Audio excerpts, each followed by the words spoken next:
Good morning, beautiful people. It is Tuesday, April 21st. I hope you had an incredible 420. Can't wait to chit-chat with you today for the next 2 hours. Joining us in the first hour, Takeo Spikes. He'll be on in about 14 minutes. And in the second hour, Carson Palmer, former Cincinnati Bengal, Raider, and Cardinal, will talk to us about the football world and also what it's like to get drafted to the Cincinnati Bengals organization like Joe Burrow will be doing. Speaking of drafted, yesterday they had a mock draft for the NFL's tech. They said it started out with a bit of a glitch, a 2.5-minute little something happened with the Cincinnati Bengals, and then it was smooth sailing afterwards. There was a lot of problems on the conference call. I guess nobody muted themselves. That's why you do practice. That's why you do rehearsal. They did that yesterday. First round's on Thursday night. We will be live at youtube.com/The Pat McAfee Show. McAfee and Hawk Sports Talk, Primetime Draft Super Special. Guests include Aaron Rodgers, Jordan Palmer, and potential other big names. We will be covering the draft, which will be on NFL Network and ESPN, and I assume will be a technological nightmare for a lot of people, and I can't wait to watch it. We'll have mock drafts, we'll have guests, we'll have a lot of chitter chatter, we'll have everything you could potentially want, and we're excited for that. Today's big news has been the Los Angeles Chargers just unveiled their brand new uniforms. Now, the Browns put out new uniforms. They went back to the old school. The Falcons put out some new uniforms. Everybody said they look like the Mean Machine, but I actually liked them a little bit. The Patriots put out new uniforms.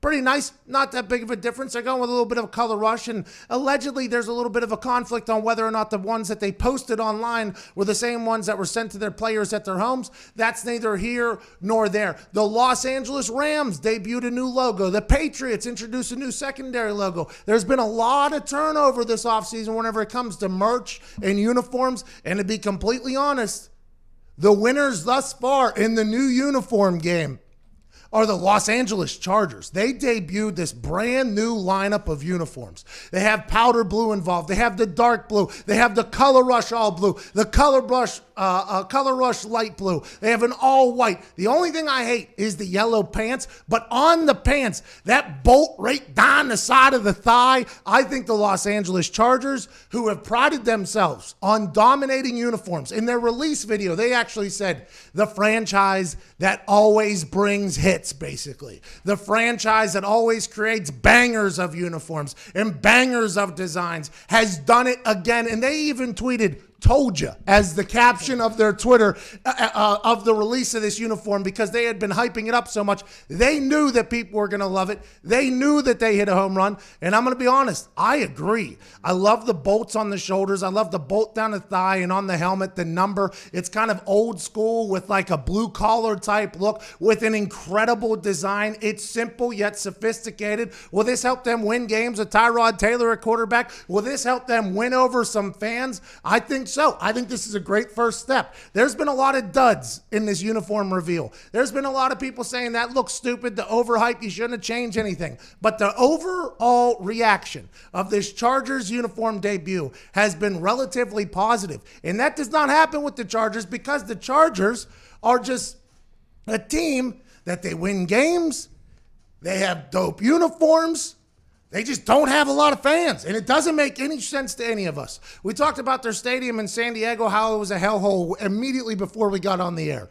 They wanted a new stadium. It didn't get passed for taxpayer money to do so, so they go to L.A. Nobody follows them up there. They're playing in StubHub Center. The prices of tickets are really high. No Chargers fans were going to the games. It was all away games. Phillip Rivers, who's a guy that I think everybody enjoyed as a human, talked an incredible amount of trash. For some reason, that Chargers fan base wasn't one that was just overly powerful. Now they're trying to move into a new age. Now they got a new quarterback. They got a new stadium. They have a new everything, a new kind of mindset and mode going forward. And I think this jersey debut has been one that they'll look back on and say, damn, maybe we started something special with those uniforms. Or it won't matter and they'll lose every game next year.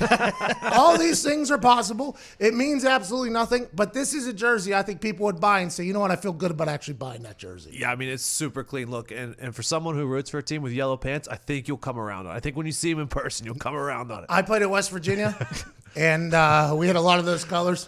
And anytime I had to put those stupid yellow pants on, I hated it. When we had white pants on, cool. Blue pants on, cool. Those yellow pants, I just couldn't come around. I just couldn't come around on the yellow pants. So maybe that's my own personal bias. I don't know if I love yellow pants. Now, if they were all powder blue. That's what I said. I think that'd be a really clean look. By the way, that might be their color rush. Right, that they don't want to debut now. We have 3 color rush already. We have the white, we have the darker blue, then the even darkest blue. We have 3 color rushes already. You guys think we already told you what we're wearing on Thursday night? Bam! Writing them out with some powder blue from top to bottom. I like this a lot. I like the helmet too, by the way.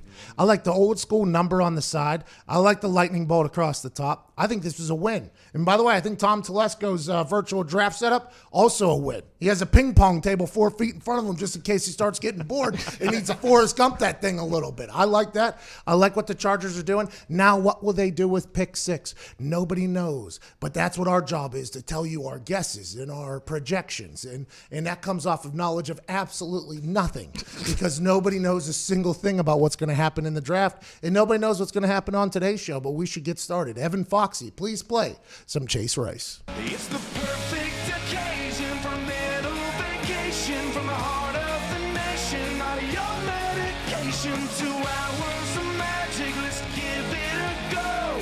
Ladies and gents, it's the Pat McAfee Show. It's the Pat McAfee Show.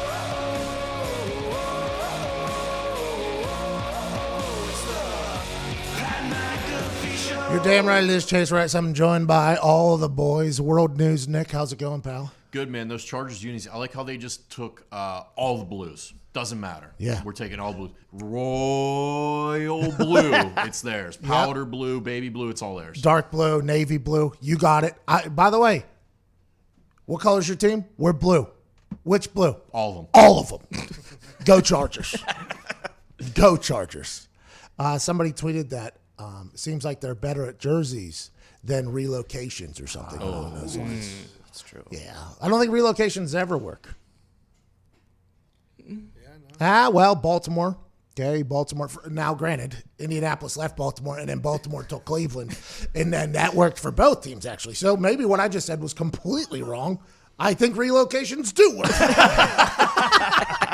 Tone Diggs is here. Diggs, you look fantastic. Thank you. You look like you've lost about 15 pounds. You look incredible. Down about 10, actually. Yeah, not bad. Yeah, because before, I don't think anybody was recognizing your beauty. Now that you're down about 10, 15 pounds, everybody's like, damn, you're good looking. Makes sense, though. You know what I mean? Same voice, too. It's crazy. Same exact voice. Wow. Oh, I see what you guys are doing. Keep it up, Tone. At Ty Schmidt is here. Jason McAfee's here. At Viva Lazito's here. Chirping and Tones here from the live. Evan Foxy's here. And on the phones, 1-833-622-3331. He's been hiding, so he couldn't even join the conversation about the Chargers uniform. Boston Connor. Oh, I agree. Achilles! Is there no one else? Who is that? It's Achilles. That's a who? Achilles.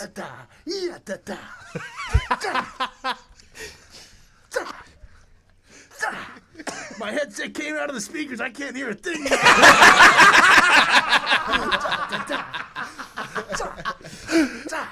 So who was that?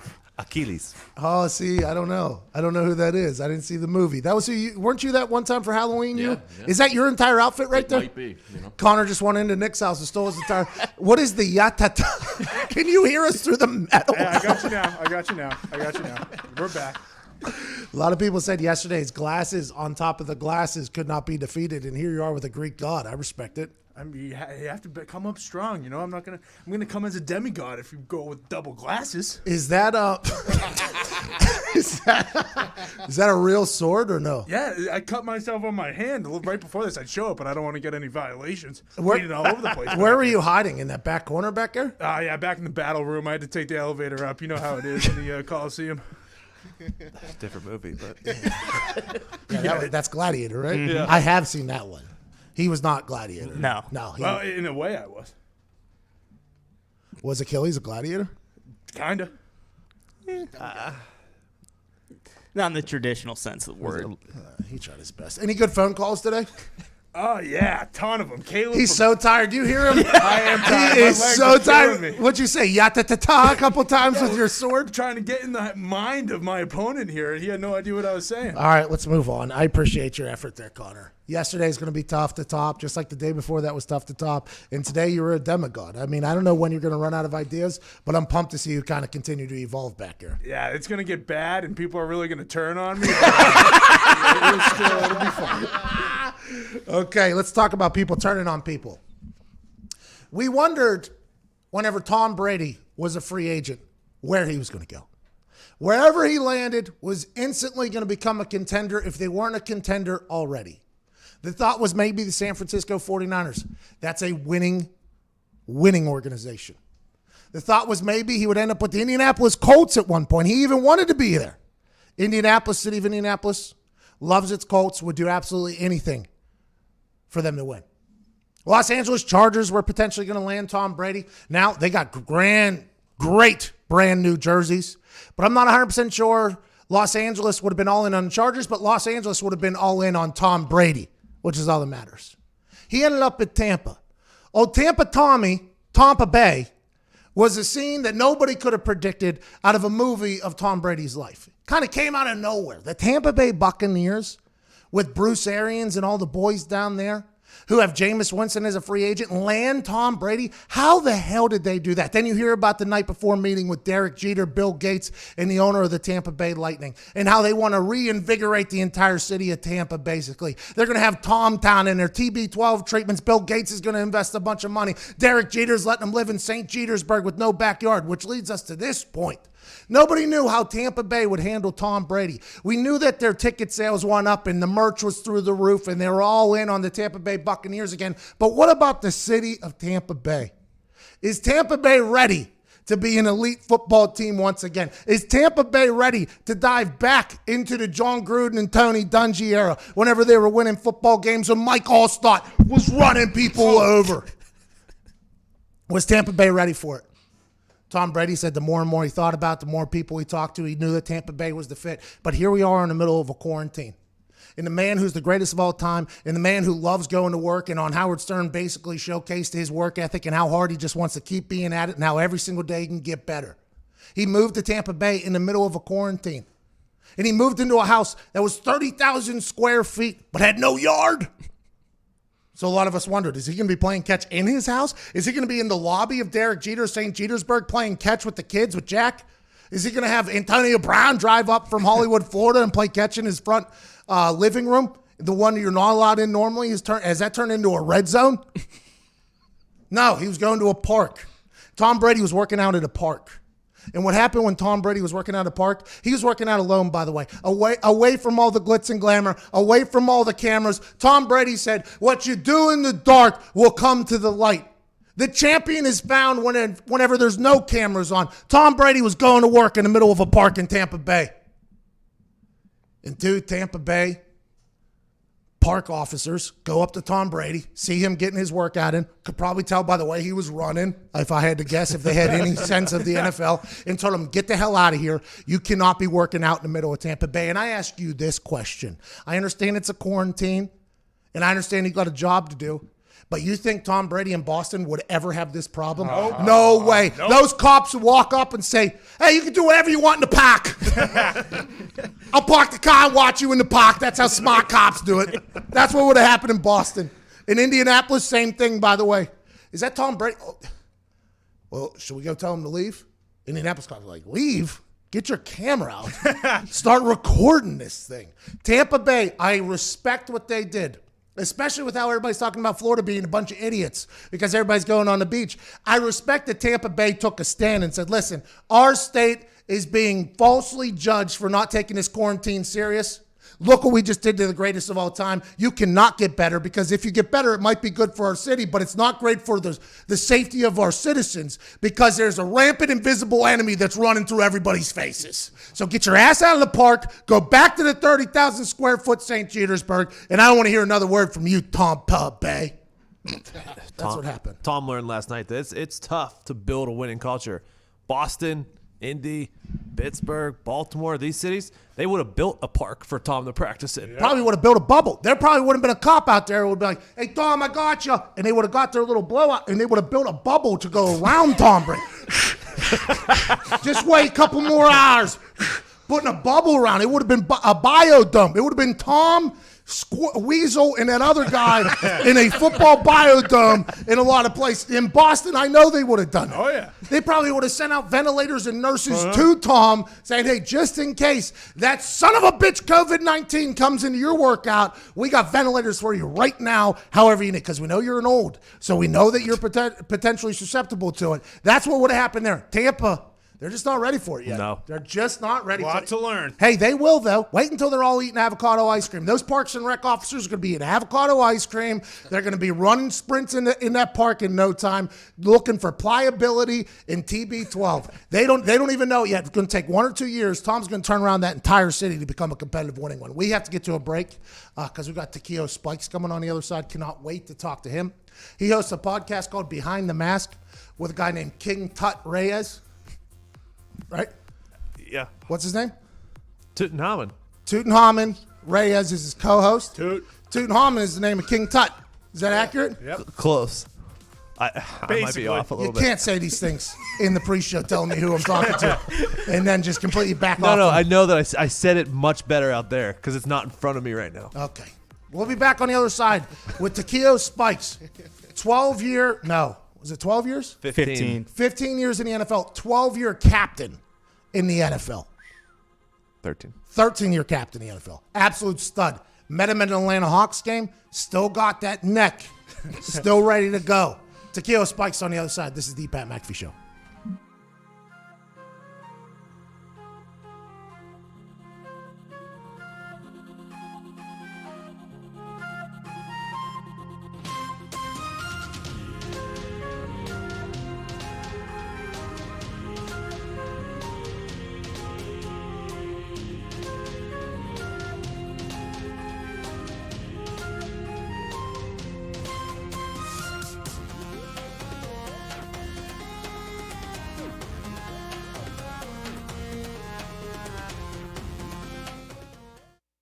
Last time I had you come on, I asked you to explain what elite meant and why it was such an important thing.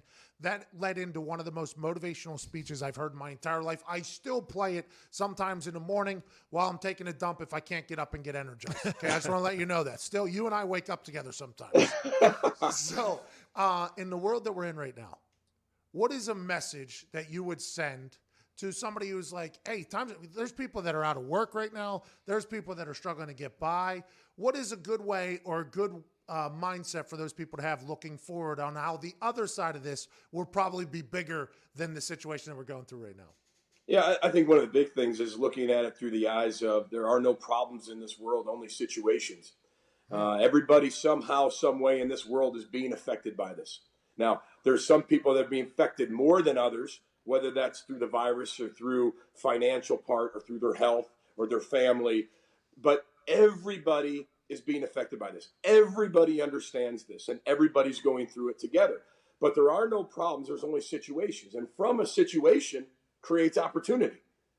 So for us, it's about how we're going to be able to respond to this. How are we going to be able to get back to this norm? And everybody wants to keep chasing this norm. When's normal coming back? I got news for you. Normal's not coming back. Whatever your view of normal is, it's not coming back. There are going to be ways and things that we implement that becomes the new norm. But if you're afraid of that, who says the new norm can't be better? Why can't our world be better? Why can't our nation be better? Why can't we continue to grow? Why can't we be intentional with our intentions to make this a better world after we get through this? Who's to say it's got to be worse? Who's to say the economy's got to go back? We all have a role in this, and we can all row the boat together, and we can all take our problems, look at them as situations, and create these opportunities that make this world better. But here's the one thing. We all affect this. Every single one of us have an impact of how we actually change the future of this nation. When has that ever happened? Never. I mean, maybe the revolution, the Civil War. But other than that, like, when have we had an opportunity where all of us have a chance to actually move forward together and make this nation better? And I think we can do that if we do it together. Let's go!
Welcome back to the Pat McAfee Show. We've tried to get a hold of, we got him. Okay, here we go. Ladies and gentlemen, joining us now is a man who was an absolute savage in the NFL for 15 years. 13 years of which he was voted captain, which means he was a cool dude in the locker room. This guy's a Pro Bowler, an All-Pro. He played for the Bengals, the Bills, the Eagles, the Niners, and the Chargers, and he hosts the Behind the Mask podcast, which you can download where all podcasts are. Ladies and gentlemen, Takeo Spikes. Takeo! Yo, what up, Pat? Hey, great to see you again. I have to ask you this question because this was the first reaction by all the boys. Your neck and your build. How do we do that? Do we just shrug all day, every day? How do we get the Takeo Spikes? You know what I mean? How do we get that? Listen, bro, the game is to be sold and not told. Okay, I respect it. Hey, I respect it completely. Takeo, how is life? What have you been up to, pal? Man, life is good, man. I've been doing some of the same things that you have been doing, making sure you staying busy with the Pat McAfee show. I've been staying busy with the Behind the Mask podcast show and getting great guests, great content. And that's really what's been keeping me busy, man, is even though we're on quarantine lockdown right now at the moment, but making the best of it, making the best out of a bad situation. When you were coming into the league, everybody knew you were going to be a monster. Draft week, what was your mindset coming out? And what do you think a lot of these younger guys who are like 3 days out from their lives completely changing, by the way? Guys are going to learn what new city they're going to probably live in for hopefully the next decade of their life. Guys are learning in a couple of days if they're going to make a living playing football or if they're going to have to grind to make the team. Guys are learning whether or not they played their last game of football. What was your mindset going into the draft? My mindset going into the draft was, coming off of the combine, I did not work out at the combine. That was number one. Number two, worked out from the personal standpoint at Auburn. And then really just that time period, it was like, okay, I know where I possibly can go as early as number 6. I want to say the Jacksonville Jaguars, they had the number 6 pick. No, Chicago Bears had the number 6 pick. And they ended up picking Curtis Enos, the running back out of Penn State. So for me, I knew I could fall in that sweet spot to where Atlanta, me being a natural Georgia boy right here, they had the number 12 pick. So I was like, what if? So really, man, like I knew I could go as high as 6, but I was hoping to end up at 12, but I went to number 13 pick, which was the Cincinnati Bengals. Okay, so let's talk about the Cincinnati Bengals. I am one person who has come out and said that an NFL team not having an indoor facility should get slapped in the mouth. That's just something that should happen. If you don't have an indoor facility and you make $1 billion, that is something that should be changed. Now, granted, the Bengals have won games. They've had 9 win seasons, 10 win seasons, 11 win seasons. Even in recent history, they've just never been able to get over the hump. But that organization and your experience there, what do you think it's going to take for them to get going? Aside from Joe Burrow, obviously, if they're going to take Joe Burrow or trade for 3 first-rounders with Miami, that would be insane. But what do you think it's going to take for the Bengals to really get going over there? I think you have to address the quarterback issue, and you get a lot of conversation when you look at Chase Young, who was predicted to be the number 2 pick in the draft. But it's an interesting conversation when you look at should you choose Chase Young instead of Joe Burrow. But we all know at this stage in time in the climate, if you don't have a quarterback, then you're not going to consistently win games because at the end of the day, you have to pick that guy. My belief, you have to pick that guy who is going to have the ball in his hands damn near every time. And the only way that you can do that is having the opportunity, looking at Joe Burrow, look what he did his last year, and just look at his body of work. And that's the thing that I expect when we talk about the Cincinnati Bengals being able to finally get over the hump. Like you said, they've had winning seasons, 8, 9, 10 win, 11 game winning seasons, but they have not been able to win that playoff game. Marvin Lewis got them there. Now their head coach, Zach Taylor, he's there. So it's important to have that chemistry from that quarterback and the head coach. There's been a lot of quarterbacks that have been drafted in the first round that just haven't worked out for whatever reason. As a defensive stud, what do you realize in good quarterbacks and bad quarterbacks? What is that like whenever you're going into a game against a guy that you've either seen on film or you've heard from other guys that are playing, like, oh, this guy's a bad quarterback. What is the difference between a quarterback making it and a quarterback not making it in your eyes? I think, you know what, it's a great question. And it's something that, you hear the quarterback gurus, you hear the Super Bowl quarterbacks, they talk about all the time, but from defending just a good quarterback and how I can tell how quarterbacks will be or go to the next elite level is the number one thing is, you got to come early, stay late. We don't talk about all of that. That's what you should be doing anyway. Period. Every but position. But what separates them is understanding before I get to the line of scrimmage and when I get there, before I even get up under center, it's important to know that I'm using the process of elimination, meaning I see what they're giving me, and now I'm able to decide or decipher, okay, at the snap of the ball, This is where the ball is supposed to go. And then the if factor comes in, which once we get motion, or if they decide to do something else, now as a quarterback, if this happens, now I know I need to go there. And then the other part of it is after you take that snap and you drop back, the thing what I really evaluate quarterbacks on is first progression. If it's not there, now I know with the second and third progression as far as my receiver where he should be open. And then the other part is having the anticipation of knowing. We all know, Pat, and you know too, when you have receivers in college that are open, that means 2 yards open from a defender. In the pros, you have to throw them open because the competition level from the defensive back aspect, they're going to be right over their back. So it's all about progression, ball placement, and the anticipation of knowing where that defender is going to be and where your receiver is going to be. And that's how you deliver strikes. That's how I judge quarterbacks. And the more that you see quarterbacks who have a tendency to understand and do that early, and they continue to do it over and over, those are the ones who have the most success. Hey, that takes a lot of trust and faith, not only in the wide receiver going where you think he's going to go, but also in your arm being able to put it exactly where it needs to be. I think that is obviously massive, which leads to my next point. DBs are so good in the NFL as compared, now SEC, they're great as well, but I'm talking about the NFL is just another step up, right? Joe Burrow did a great job against that. The conversation right now is if you had to take Okudah or Chase Young, a lockdown corner. Let's say that Okudah is going to be the best corner in the history of corners too. I'm not saying he's going to be, but let's just, for this sake of this argument, let's say he's going to be the best corner. He's going to be Revis. He's going to be Sherman. He's going to be one of those guys. Woodson. He's going to be one of those guys. He's going to be one. And then Chase Young, let's say he's going to be one of those dudes as a defensive end, like Freeney, you name it. He's going to be a dude. Which one is more important, you think, to the defense? If you were a GM, you played in the NFL 15 years at linebacker, absolute stud. Is a defensive end more prevalent than a corner, or is a corner more prevalent from the defensive standpoint? Well, that's easy for me, very easy. I don't care if you have another guy who's coming out with the talent of Deion Sanders.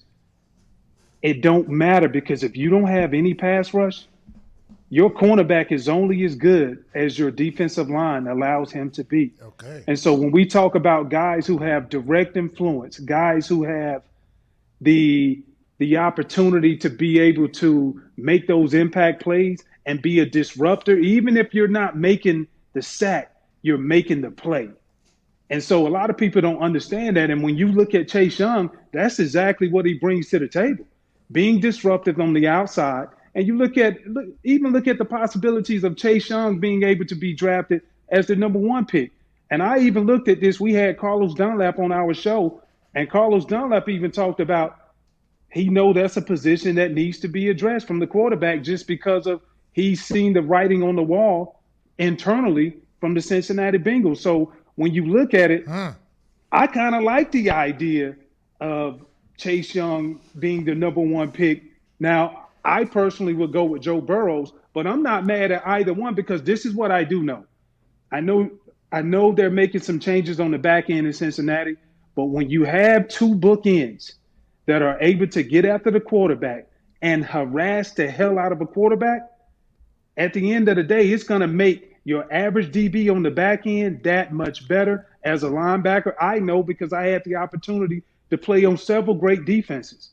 And by playing on those defenses, one of the things that allowed me to be able to get 19 interceptions throughout my career was being able to just jump routes.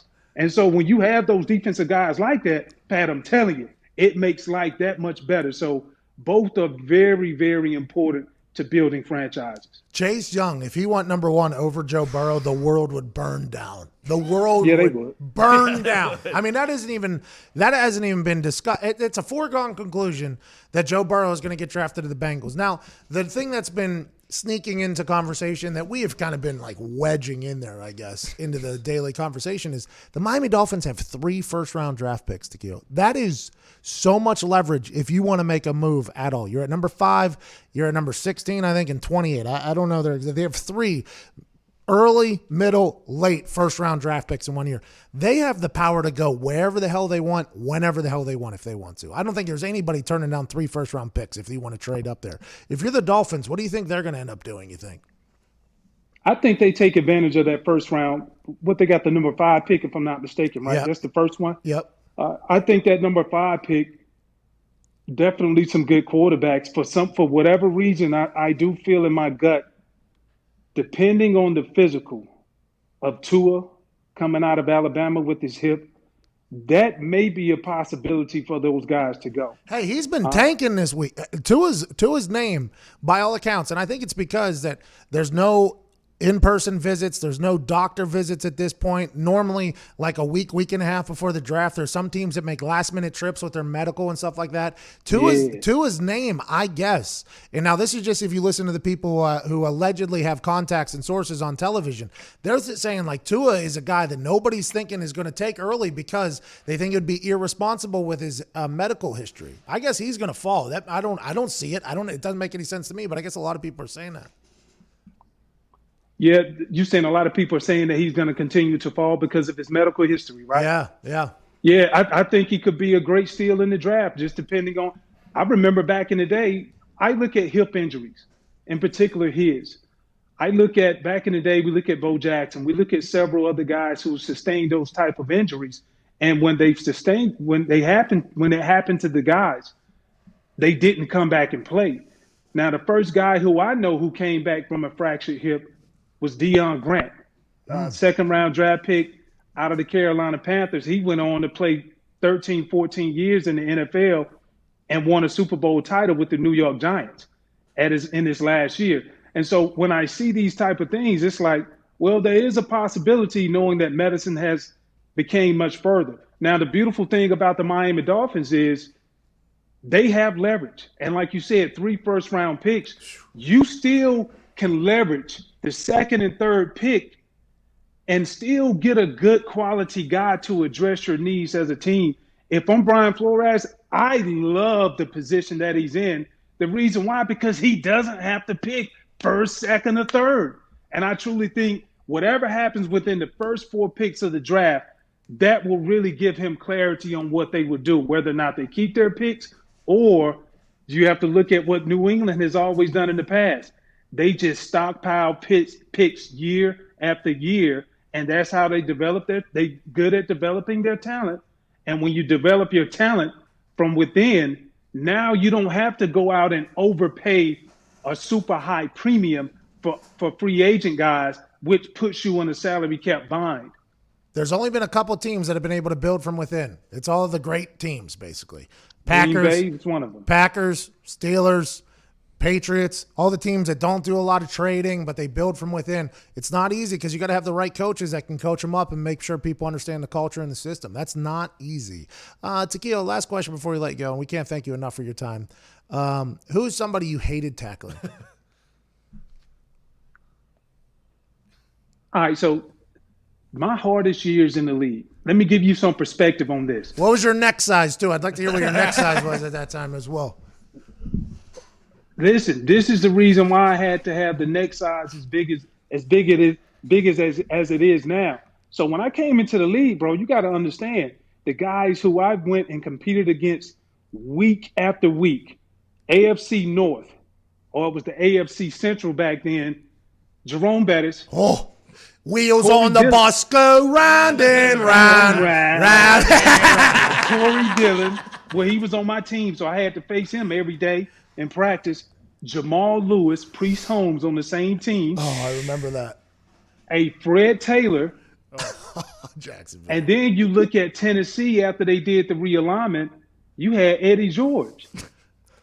So big dudes. The hardest guy Fred Taylor presented so many problems just because he was fast and quick and strong. But the guy who I was like, God, damn, I'm about to bring the hat to him. It was like I knew I had to eat good and sleep good. Was Jerome Bettis, though. Because I remember one time I met him in the hole. It was a 3rd and 1. And I knew the play was coming. Clean. Boom. Met Jerome in the hole.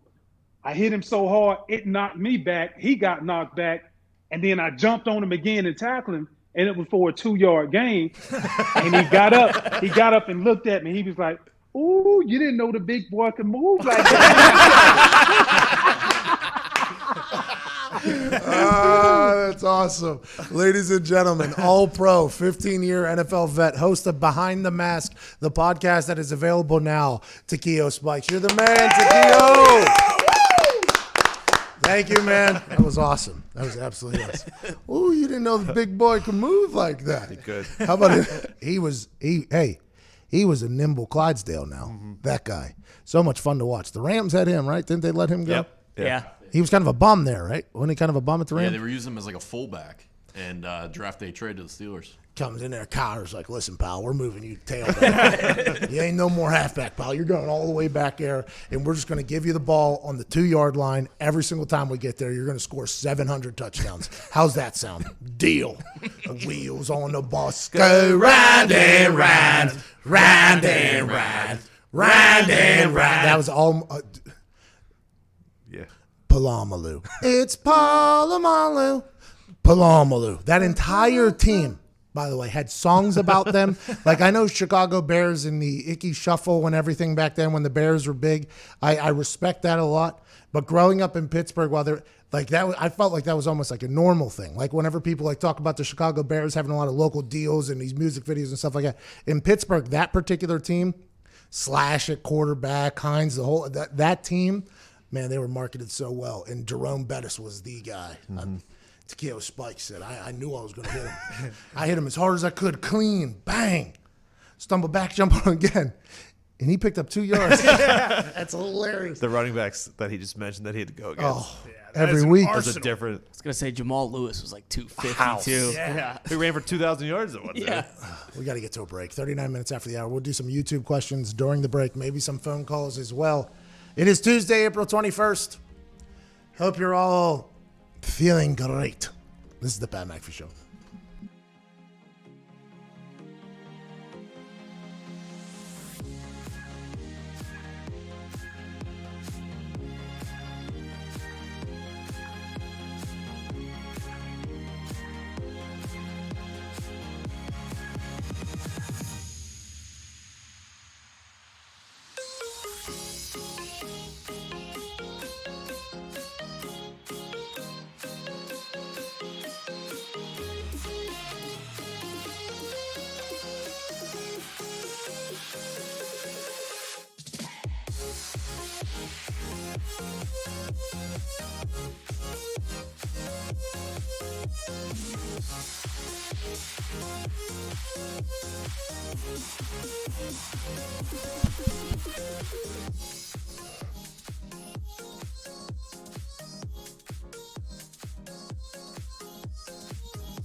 Boo. Welcome back to the Pat McAfee Show. Every once in a while, we like to dive. Apparently, something's going on with our YouTube into our radio. I mean, there's an entire system. Zito's down on his knees underneath the table over there, unplugging things, shaking it off, blowing it off, plugging it back in. All-terrain Zito's in here figuring out the whole problem. Zito, what's going on down there? Something with our internet. Our internet's down? No, it's just we're not sending anything to Culver City. What's that all about? It's like choppy. I don't know. Culver City is where the radio is headed at, by the way. Westwood One is out there in Culver City. Got a nice new studio for reasons that aren't great, but we got a new studio. Some people got laid off before COVID-19 happened, and then we got that. I mean, good for us. Good for us. What's going on, Ty? Well, but we're on YouTube. That's why I don't know why. Well, he's taking our YouTube feed and putting it over the radio, so there's a 40-second delay with that. But what we're saying is we're throwing the ball to somebody. Exactly. Like our internet's good enough to get us up on YouTube. YouTube is Randy Mossing it. Right. At the well, moment. it's like the Westwood contract One we is have. bobbling it around. Just catch the pass. Yeah, it's like the thing we have down here that sends it to them. It's kind of the status is yellow. It's probably a bug. Oh, that's not good. Well, you know who it is? It's probably Kyle Larson. Probably. Oh, no. It probably is. Probably is. He's back to his tricks again. Let's go to Kyle in Houston. Kyle, what's going on, pal? Hey, Pat, I know you and AJ got the mock draft coming up, so I just wanted to pitch 2 ideas your way really quick about Well, it. I haven't done mine yet, and it has to be done by 1 o'clock today, so I'll take all the ideas you fucking got, pal. All right. First idea I got for you is there's no way Dolphins get rid of any of their draft capital. They got way too much. They got enough to build a dynasty up there. Okay, Dolphins. Second don't thing I got trade. for you Okay, is that's Deshaun okay. Watson's leaving on draft day. I think he's either going to go to the Patriots or the Raiders.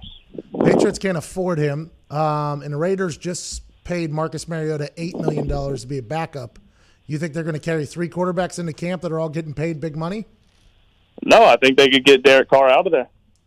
Okay, so you think Derek Carr is also being traded. Okay, so you got Dolphins, Houston. I think he Deshaun. could be in the trade deal for Deshaun Watson. Oh, you think he's going down to Houston? Derek Carr going down with Billy O'Stooge. Houston loves the Bring Cars, another man. Carr brother Watson's back. contract. O'Brien loves Oh, Kyle. A lot of success in Houston with a car at quarterback. All right, Deshaun's at. Okay, Deshaun's at. Derek's at. Okay, at. Still get Watson for pretty cheap. I mean, considering. Could you imagine Houston Texans fan if they trade away Deshaun? Oh my God. It would be awesome. I mean, he's in Houston. I think Kyle is a Cowboys fan, though. If we talked to him, the same guy yesterday. Oh, yeah. He likes watching Houston kind of burn. So the thought that he's throwing it out Can't there. happen. Won't Have to happen. take it from the proper slant that it's coming from. That guy wants the city he lives in to burn down. And I don't love it, but that's him talking, not me. The Dolphins have to trade at least one of their picks. I think so. 3 first-rounders, you can really move there. But maybe they don't even – maybe they're the ones spinning this entire Tua yarn, by the way. Maybe like, yeah, this guy stinks. He's stupid, too. Like, please, God. Please, God. And maybe Tua's family's in on it with him. Like, hey, you guys don't want to go to Detroit, right? Okay, well, we're going to say some things about your kid then. You're not going to love it. Just keep your blinders on just until the draft day. We're going to try to get him out of the top 10 permanently. We're going to get our guy Tannenbaum to even go on. Everybody knows that he's former GM and friends with our owner, and he's going to say it's irresponsible to take Tua in the top 10. We're going to say all of these things to get him. That could happen, and we would have no idea if that's going to happen. Even if they used the 5th pick and then traded those other 2 to move back up to like 12 or 13, you know, I mean, like there's so many options. And they can bundle a second or a third in there with one of them. I mean, they have a lot of options. They don't have to move all 3. They can move 2 and 1, 1 and 1. They can do a lot of things. I'm pumped for the draft, man. I'm really pumped. If someone skips them and moves up ahead of them, do they have to try and move up too? Like, say the Chargers move up to 3, are the Dolphins going to then try and move up to 2? Well, the Dolphins have no idea who the Chargers like then, right, at that point. I mean, it's all – nobody has any idea what the hell is going to happen on Thursday. Madness. Nobody has a clue. Mel Kiper don't know. McShade don't know. People on NFL Network don't know. Nobody knows because everybody's in their damn basement. They don't know how to work Wi-Fi to get leaks out. And I'm pumped for Thursday. All right, radio's about to start, I think, in 10 seconds. 9 seconds. I can't hear him. No, he's not there. We're possibly live. Listen, I can drop. Find out quickly if we're live on radio or not.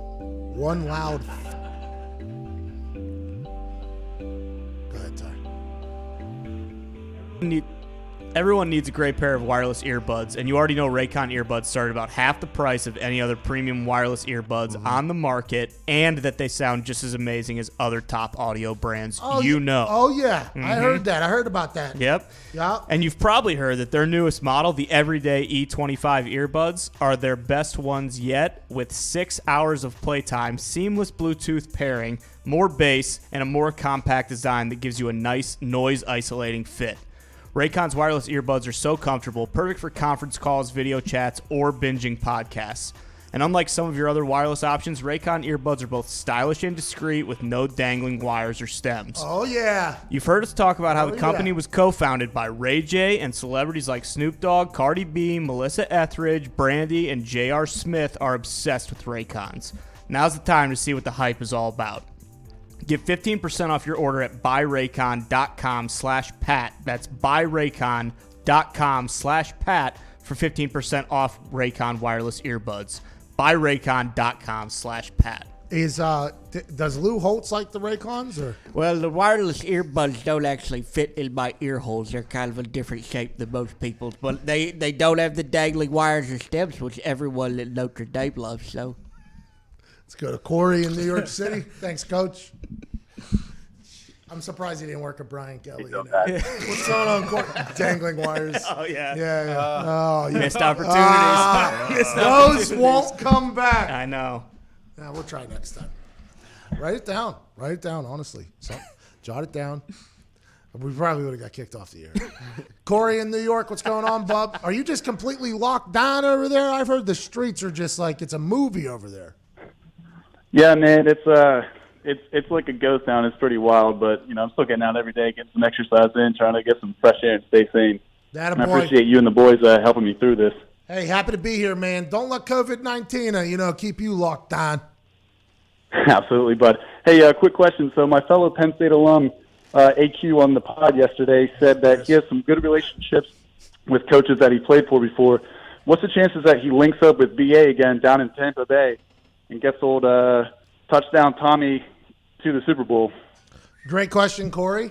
I'm not 100% sure what their situation is at center, but I do know if you look at the teams that Bruce Arians was on, and then you look at the teams that AQ Shipley was on, their resumes are eerily similar. eerily similar. Pittsburgh Steelers, Bruce Arians was there, AQ Shipley was there.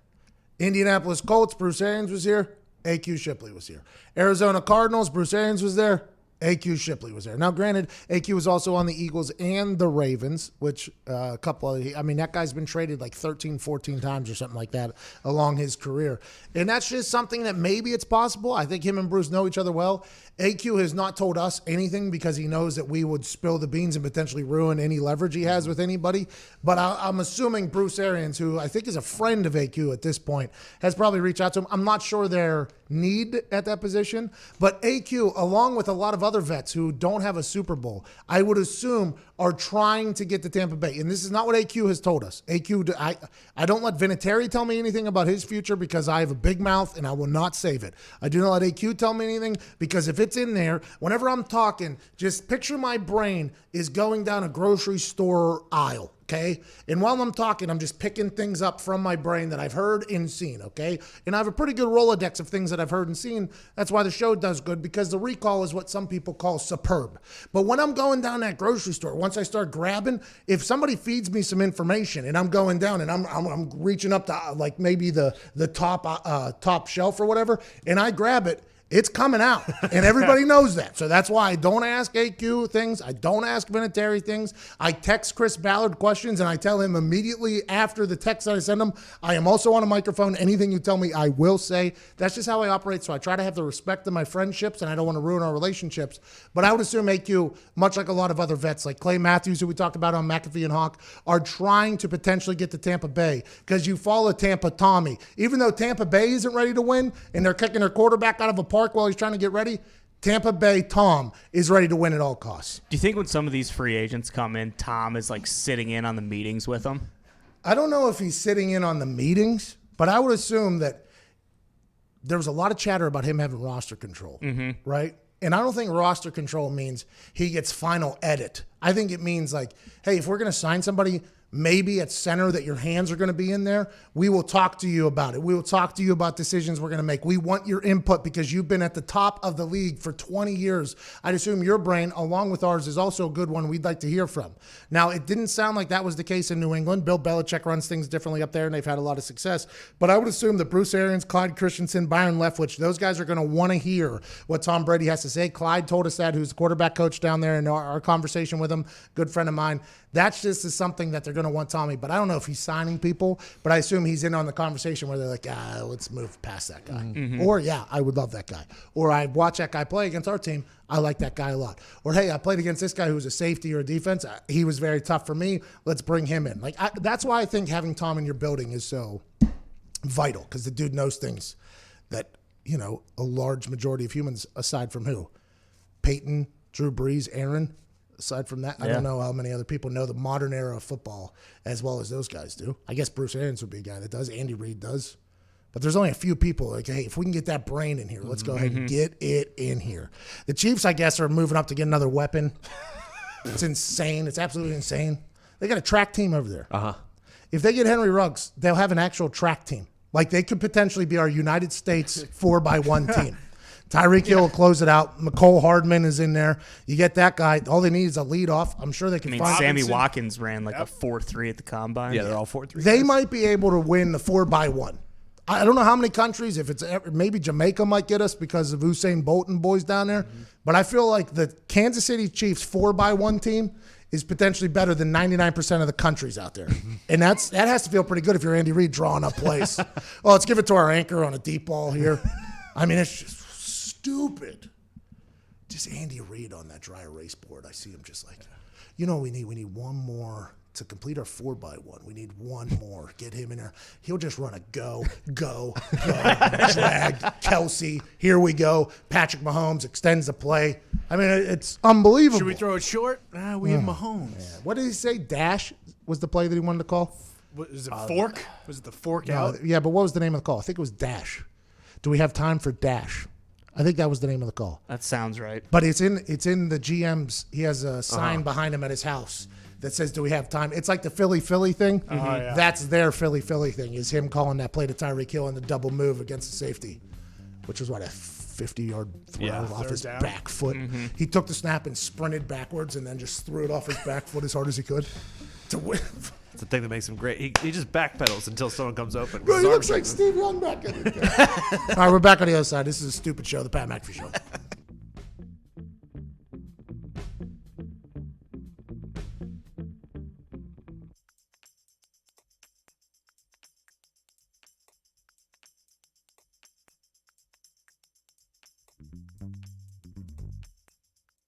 Clay, there's a lot of talk of some vets that want to find a way to get down to Tampa in so-called ring chase with a little guy named Tom Brady, fresh off the heels of his Howard Stern interview. That he was a lot more open than normal. Have you given much thought to what it may look like to strap it up for the Bucs and try to chase another ring?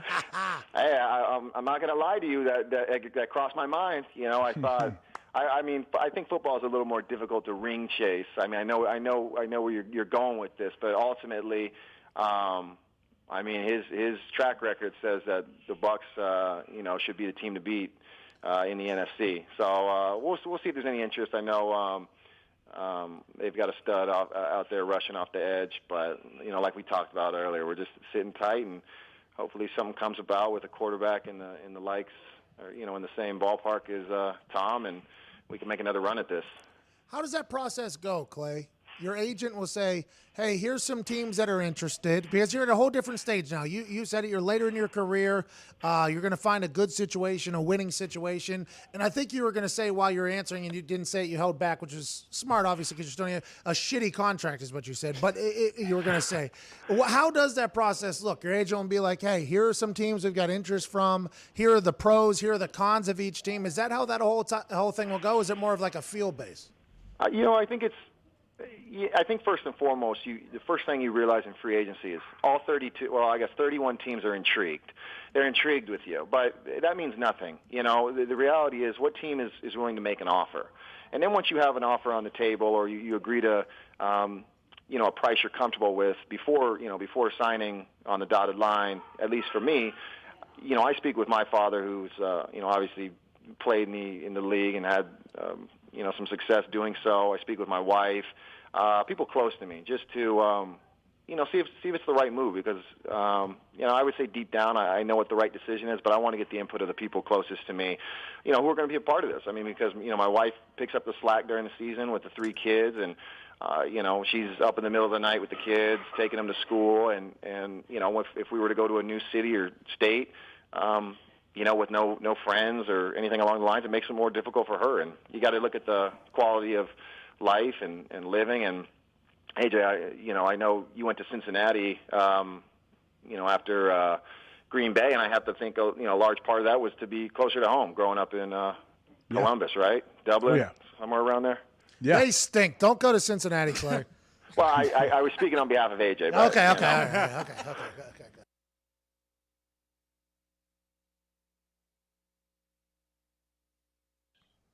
In the following weeks, there will be various. Pat, are you wearing pants or are you just wearing shorts? Because I'm concerned that it's a.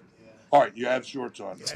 Look, with you, I don't know. I just want to make sure you have some kind of pants on. I was on television. I forget. It was ESPN or something like that. And I got a text from Stephanie McMahon that said, "Are you wearing pants right now?"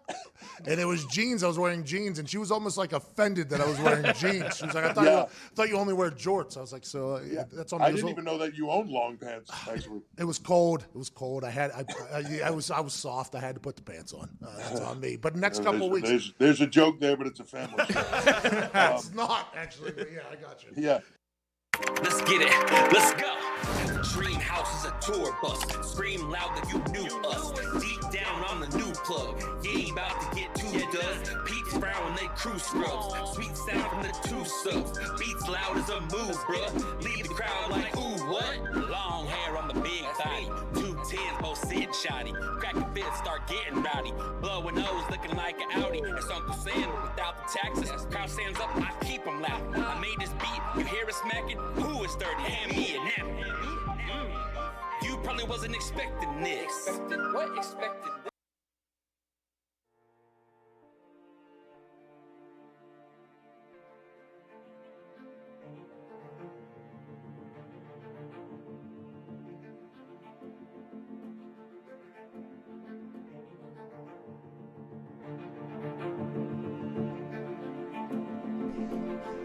Was he the last quarterback to go number one?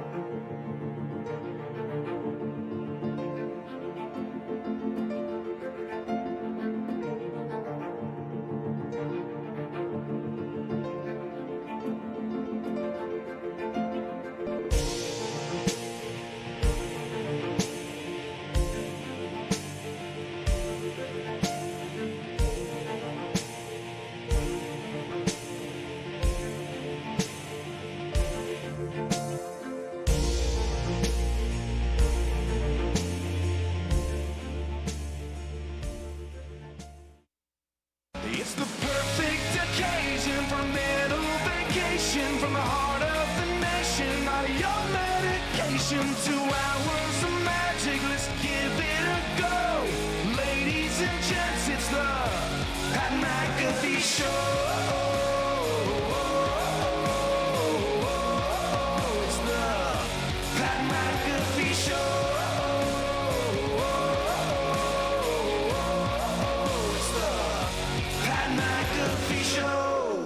You're damn right it is, Chase Rice. Welcome to the Pat McAfee Show, Hour 2, Tuesday, April 21st. Hope you had an incredible 2020. All the boys are here. At Nick Moraldo's here. At Town Diggs is here, about 15 pounds down, looking better than ever. Good watch on the kid, too. Thank you. Ooh. It's a fake. Oh.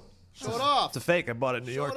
Yeah, you should have got it from Movement. They probably have a similar watch as that. That looks damn good, though. I have a lot of Movement watches. They are great watches. I was never a watch guy, and this is not, they didn't pay for it. They did not pay us to say this. No. This watch has made me a watch guy, by the way. It's very difficult to shoot basketball with. I still have to take it off when I watch. You know, there's a lot. I'm learning to become a watch guy. I hit it off of things on a regular basis. But this, I really appreciate what The YouTube comments always say it's a Rolex, too. Yeah, it's not. But you can get one that looks exactly like this for, probably 1/20th, maybe 1/50th of the price of a Rolex. Yeah. I have looked into a Rolex before. Just because I was like, all these people are wearing Rolexes, allegedly. Those things are like $40,000, $50,000. Yeah. Oh, yeah.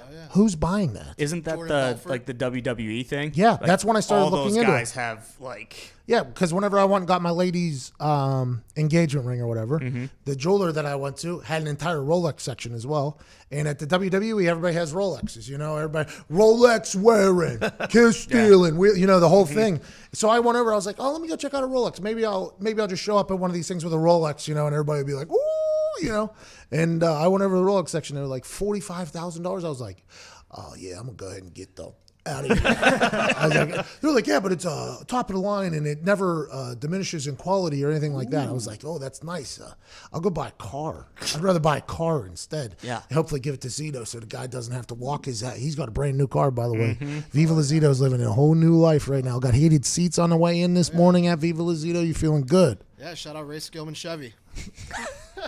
I mean, they ain't do a damn thing for any of us but you, which I appreciate. I think I actually helped out Ray Skillman at one point. Oh, yeah? I think I donated to something they had going on. I like Ray Skillman. Oh, yeah. He got you a good car. He got a Chevy that looks like a Porsche. Yeah. It's very nice. What is Blazer it? 2020. The new Blazer looks like a Porsche. If you look at it now granted, the big Chevy logo in the back doesn't help, but if you look at the build of it, it looks like a Porsche. You had quite a come up from that. I don't want to say. Started from the bottom, now we here. Started from the bottom, now the whole Kia here. I mean, you got a lot going on. At Ty Schmidt, Jason McAfee, at Evan Foxy, and on the phones, 1-833-622-3331, Boston Connor. It's a hot day in Greece, boys. Let me tell you. It's been tough. I didn't know Achilles smoked. Is that his Achilles heel? Is that his lungs were not great? Some people say that after a long battle with Boagrius, I really had to. I just couldn't keep it together. You're the dumbest. The mock draft was a cluster truck, allegedly. Now, here's the thing. When Roger Goodell announced that the draft was going to go, it was going to ford the river. Ford the river. Whenever Commissioner Roger Goodell, whenever a council of general managers asked to delay the draft, remember that was the initial reaction from the NFL. Whenever this entire quarantine was happening, the GMs got together in a little voting council and said, we would like to delay the draft because we can't meet with the prospects in person. We don't know who we're bringing into our culture, yada, yada, yada. Roger Goodell then sat down with the executive committee and made a quick decision that that was not going to happen. We are going to move forward with a virtual draft. And then in the end of the letter to everybody of the virtual draft, Roger Goodell added that the executive committee said, and I agreed with them, that any problems that you think could arise with the virtual draft should not be stated publicly. They should be addressed with the executive committee. So basically, and fines or punishment could happen if you do leak it. So basically, Goodell said, we are all in this together. We do not need the world to hear about all of the problems that we could potentially have. We have 3 weeks to figure this out. Let's figure this out. So after you're seeing GM's war rooms where they're in their basement and their kids are around and their dogs are around and they got TVs and they got phones and the whole thing, they finally did a mock draft just yesterday. And the first pick did not go well. I guess the first pick, as these olds were getting used to the modern technology, whether it was a Zoom or a Microsoft Team thing, or it was a conference call, they have different calls happening, different Zooms happening, one with the other GMs, one with their scouting department, one with their coaches, a phone call to the other GMs, a direct phone line to Commissioner Goodell. And these general managers who have to deal with a lot on a regular basis, who I would assume have a lot of younger people maybe handle their tech, are going to have to be in control in their war room for the entire draft. A lot of hell can happen. Obviously, people want trades. You're on this phone. You're talking to your scouting department. How bad do we like that player? And maybe your coaches. Who do we need? You have an entire thing going on. And we thought that there's a chance that this could be a complete cluster truck. Turns out the mock draft began as one. There was a 2.5-minute glitch with the Cincinnati Bengals. The Cincinnati Bengals came out and said that it was not their fault, though, because they knew that the narrative was going to get painted against the Cincinnati Bengals. The Cincinnati Bengals came out and said, we want everybody to know that, yes, there was a technical glitch with our pick, but it was not our fault. Just like currently we are having an issue with Westwood One. They're pointing fingers at us, and we are certainly pointing fingers right back at them. That is just how it goes. I think after that first one, I'm assuming they're having another practice one today. I assume they're going to be practicing all week until Thursday, just so the GMs can get comfortable muting conversations, talking to people. Because if you accidentally don't mute the GM phone call, then you're talking to your scouting department. You put yourself in a terrible position. I would assume GMs don't want to do that. They're probably practicing. The glitches are probably getting worked out. But it is inevitable that on Thursday night there will be a problem. And John Elway seems to have a lot of optimism whenever he spoke about this in front of a green screen at his house on Get Up. This was his reference about how the draft went just yesterday. The draft went smooth. It got off to a little bit of a hiccup when we first started, but other than that, it went really smooth. Everything was kind of predetermined, and so it made it a little easier than I think it's going to be. Obviously, the time constraints, being virtual and not having everybody in the same room makes it more difficult. So, that may lead to less trades. If anything, there's less chatter that makes things less confusing because obviously, as everybody knows, there's always a lot of smoke screens out there at this time of year. And so if anything, it may have eliminated some of those smoke screens. Okay, so what is John Elway saying? Is John Elway saying that since there's a lot of technical issues that could arise where maybe timing could be an issue, it's eliminating a lot of these smoke screens? Is that John Elway putting out a smoke screen that there aren't any smoke screens? Because there seems to be a lot of smoke screens about Tua. There seems to be a lot of smoke screens about Love potentially or any of these other players. If John Elway is saying there is no smoke screen, you know what that tells me? There's maybe more smoke screen than there's ever been in the history of smoke screens. I'm interested because we talked about this. We said there's going to be a time where they're going to have to extend somebody's pick. They're going to have to give somebody amount of time because something's going to freeze up. A call's going to drop where they're trying to make a trade. This is going to be a show on Thursday night. And I don't think I have a single problem if there is a catastrophic technical flaw in the middle of it. Now, I know the NFL doesn't want to hear that, and I know ESPN doesn't want to hear that, and NFL Network doesn't want to hear that. But me as a spectator, I think that's only going to make it better. I think the unknown of what could potentially happen behind the scenes, let alone all the hope that's going to come in front of the scenes for teams' futures and potential mistakes made, I think that is just a part of it, and I'm pumped up for it. I cannot wait for the draft to get started on Thursday, and that's why we will have a McAfee and Hawk Sports Talk first round draft primetime super special with guests including Aaron Rodgers, Jordan Palmer, and more starting at 7:30, youtube.com/The Pat McAfee Show. We'll be following along with all the picks, all the technical difficulties, story times, you name it. And we're all going to be dressed to the tens. In suits and stuff because it calls for it. It does. We're going to have a lot of fun. But I think technical, there's going to be some things that happen. I mean, they said everything was predetermined in this fake one, and it was their first go. So you can never really judge somebody's first go at something because they could probably learn and work through it and stuff like that. I assume there was general managers last night after the call that were practicing how they do things. I assume they're working at it. Which, by the way, is that distracting them from thinking about their prospects, trying to figure out how they do the draft night? Is this going to be a problem? Are they going to maybe draft the wrong person because they're trying to figure out how to mute a damn Zoom and then how to move the camera off of them on another one? Is that going to be an issue? We don't know. But there is bound to be something, and I'm pumped for it. It's exciting because, you know what? At this point in the year, every single team has hope. Every single team. The second pick in the draft last year went to the Super Bowl. Well, now granted, they got their franchise quarterback back as well, which he only had to throw the ball 8 times, though. I mean, so maybe their team, you bring in Bosa, that defense became a completely different animal for a good reason. But, I mean, the Redskins, whole new thing. The Bengals, you get Joey Burrow in there. Maybe Zach Taylor remembers how to coach. I mean, that could be something that happens. Number 3 pick, the Detroit Lions. What are they going to do? They've already said that they would like to have that trade done by 3 p.m. on Thursday. Mm-hmm. They said, if you want this, come and get it. The Miami Dolphins have 3 picks. The Niners have 2 picks. They're ready to get out of there. People are talking about maybe the Chiefs trading up. I mean, it is going to be pandemonium. And John Elway's sitting here going, nah, probably not as many trades or smoke screens. It's like, John, feels like you're lying to me. I feel like that was a smokescreen because they were rumored to be one of the teams that wanted to move up. Yeah, it was Falcons, Broncos, and Bucks. In the Bucks, yeah, are looking to move up. So John Elway's like, everything you're hearing is just a bunch of, there's not a lot going on. He's immediately getting on the Zoom with the other ones. Now, Detroit, what do you need? Yeah, you want this Peyton Manning statue? We'll make him, maybe we'll get Manning over there as an advisor. I'll give you a couple car dealerships that I own out here in Denver. We would just like to move up. I think they like Drew Lock, by the way. A lot of people have, I don't think many people have talked about how good Drew Lock was last year. And now, granted, that might strictly be because he was rapping Jeezy on the sideline. Yeah. And I love everything about that. And he won some games down there in Houston.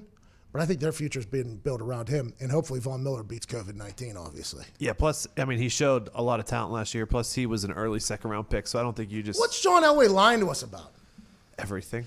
What's he lying? Why, though? Why is he lying to us? They were trying to move up for a lineman, so he might be, quiet in that little rumor.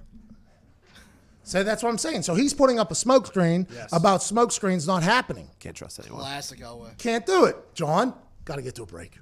Carson Palmer's joining us sometime this hour. He's supposed to not join us until like 40 minutes after the hour or whatever, but we're going to call him about 15 minutes early. Well, because if you call him at 40, he doesn't answer, gets on 42. We got to be out at like 52 or something like that. It's a 10-minute conversation. Yeah. What's the point of even coming on, Carson? I don't want to waste your time, pal. Carson, friend of the show. Yeah. Oh, yeah. I think he gave us the okay for Jordan to come on the show, by the way. Whole Palmer family. Yeah, we had the Palmer family on, the Hasselbeck family here. Just looking for Takeo Spike's neck to make an appearance next time. Hey, Brandon. YouTube questions during the break. You're listening to the Pat McAfee Show.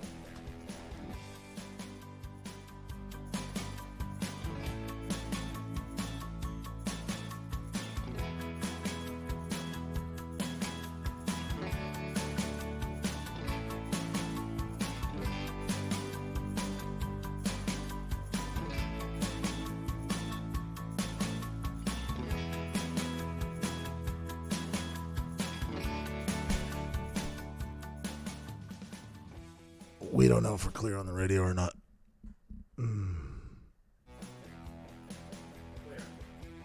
Wait.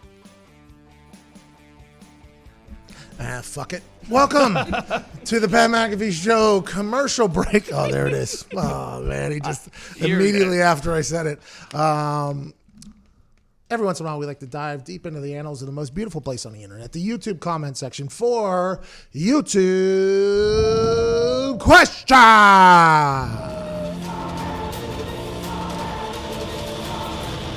YouTube question. All Train Zeke, who's been fixing a lot of things today. Why don't you dive in there and give us a great question, Zeke? All right, from Mr. Samuel Jones. Why do hot dogs come in packages of 10 when hot dog buns come in packages of 8? That's a great question. It's classic hustle. I mean, that's exactly what it is. I just learned yesterday while speaking aloud on this show that we pay for 1,000 up and 1,000 down internet, but we can only get 250 up and 250 down because the firewall that we have. So we're paying for an extra 750 wireless internet that we can't actually use because the firewall only can contain 250. That's the same thing with the 10 dogs, 8 buns thing. They're making you buy another thing of buns. Now you got 16 buns, you got 10 hot dogs. You got to buy another one. Now you're missing out on 4. You got to buy another one. They keep you on that circle. They keep you on that carnival ride just to get their hooks in deeper and deeper into your pocketbooks because they're a bunch of greedy corporate fat cats. That's what it is. That's easy. That was a great question. That was another trip into the YouTube comments for YouTube questions.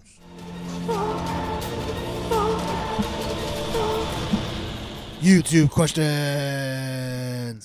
People said on the comments there that Zito kind of lacked a little energy there on YouTube questions. He's been working out. He's been on his hands and knees back. Yeah. Bumped my head 6 times. He actually might did. have a concussion.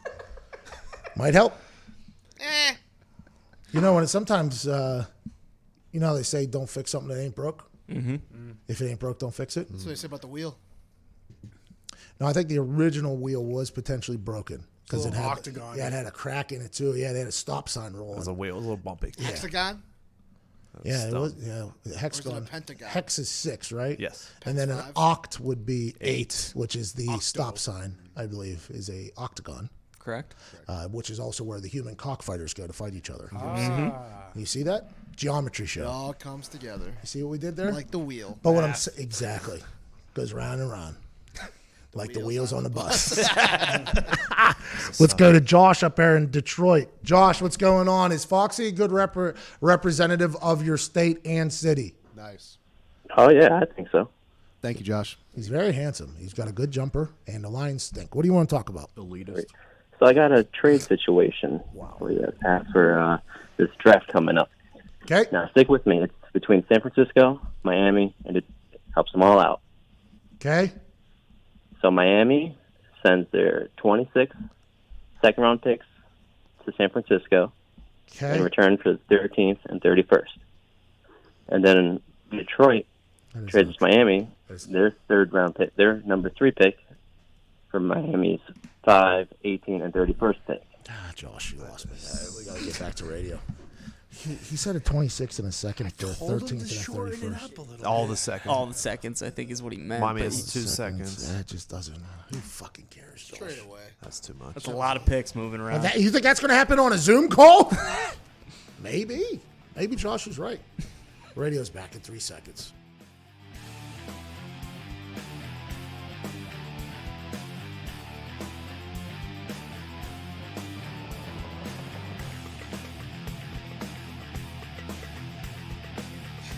Welcome back to the Pat McAfee Show.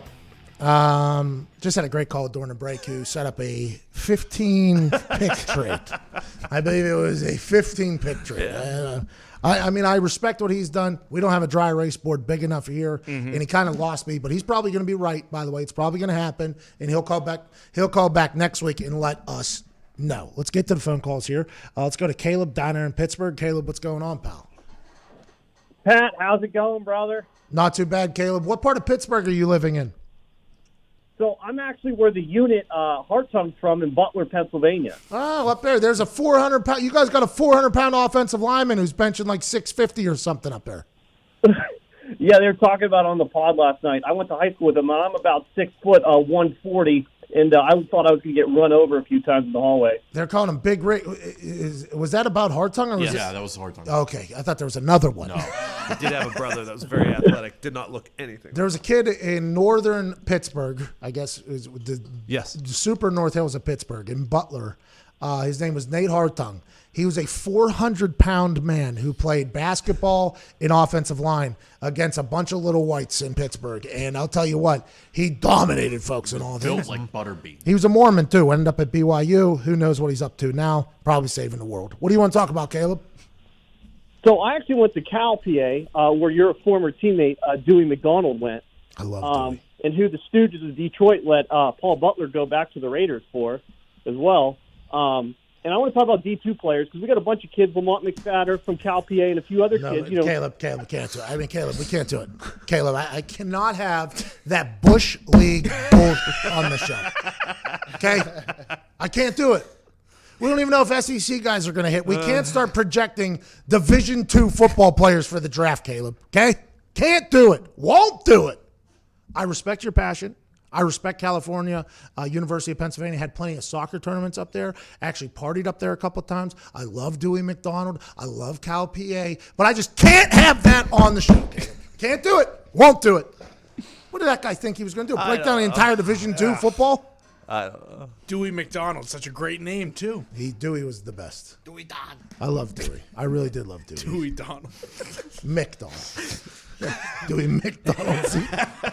Zito calls McDonald's Don Dons. So I'm going down Don Don's, get some chick. Actually, I'm kind of hungry. Yeah. Let's go to Keith in North Kakalaka. North Carolina!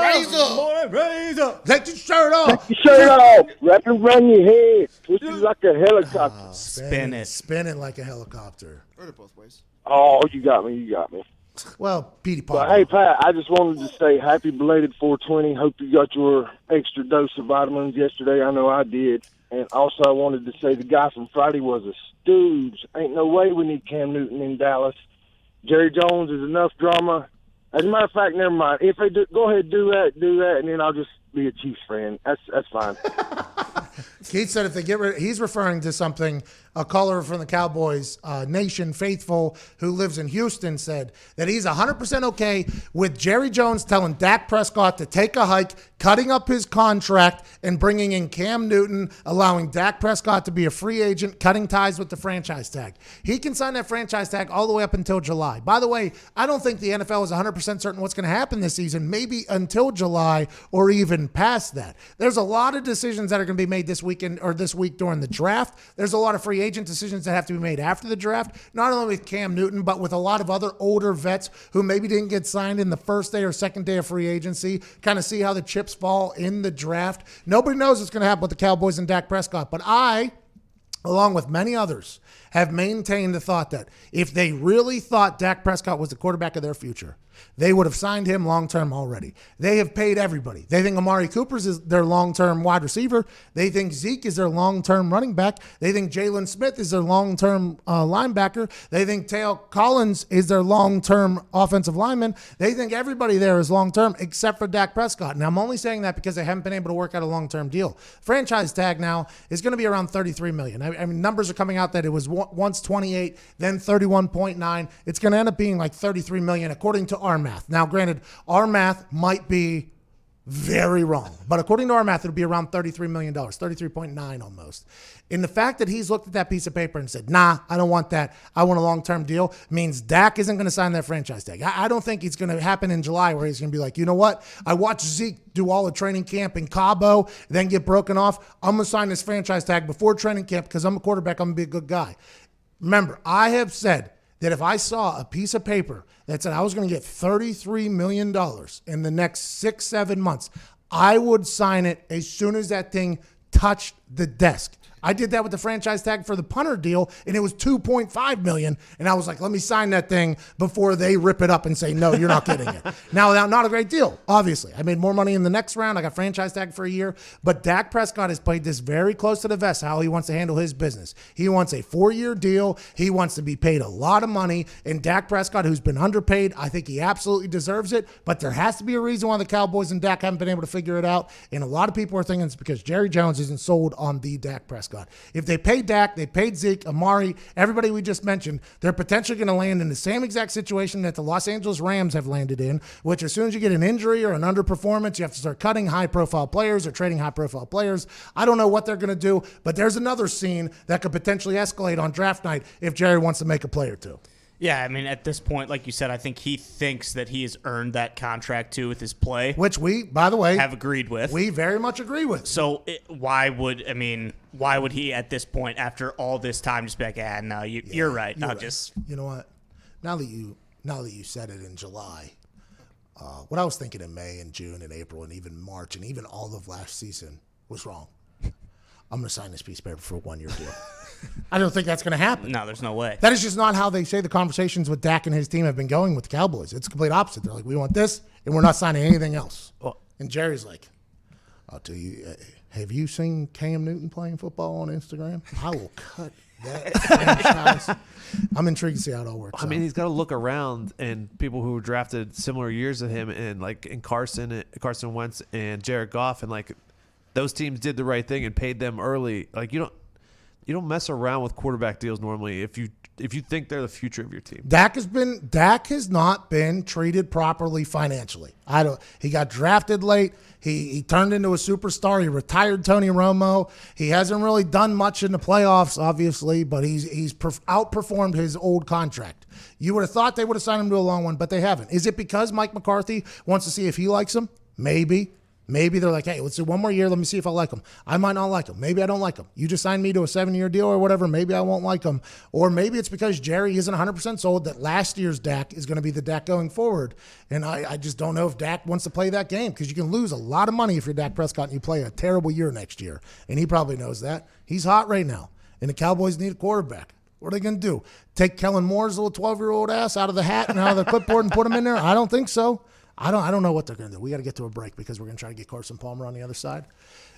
I love the old pop-in. Afterwards. We'll have Carson Palmer judge your reading. Oh, no. Yep. That's what we'll do. A reading by Zito and Carson Palmer on the other side. You're listening to the Pat McAfee Show.